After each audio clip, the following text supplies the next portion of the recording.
ეს ახალციხის იგივე რაბათის ციხეა, რომელიც მე-14 წელია ახალციხის სავიზიტო ბარათად გადაიქცა და რომლის მონახულებასაც განახლებული ტარიფებით საქართველოს მოქალაქე 10, ხოლო უცხოელი 20 ლარად შეძლებს.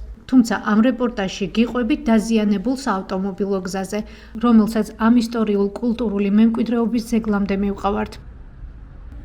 ახალციხის ციხემდე სანამ მიხვალთ ამ ხიდის ქვეშ უნდა გაიაროთ და რაბათის დასახლებაში მოხვდეთ.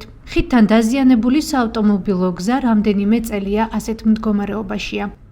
აქვეა ორმო, რომელსაც თაბუკაშვილის ქუჩაზე არსებული ორმოს მსგავსად პერიოდულად მცირე ნაგავშემკრების დანიშნულებაც აქვს.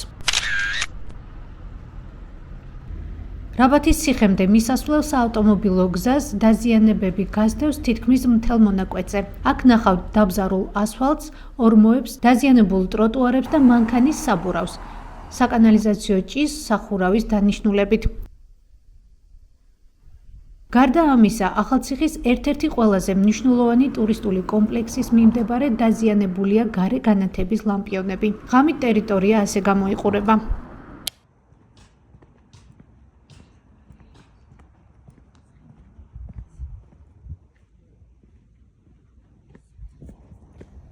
ადგილობრივები ამბობენ, რომ ამ ტერიტორიაზე ტურისტები ფანრებით გადაადგილდებიან.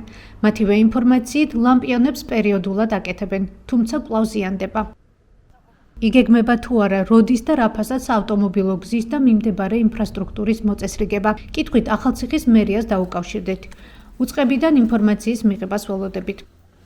აქვე გეტყვით, რომ ახალციხის ციხეს გასულ 2024 წელს 127.978 ვიზიტორი ესტუმრა. აქედან საქართველოს მოქალაქე 70.602 ვიზიტორი იყო, ხოლო უცხოელი 57.376.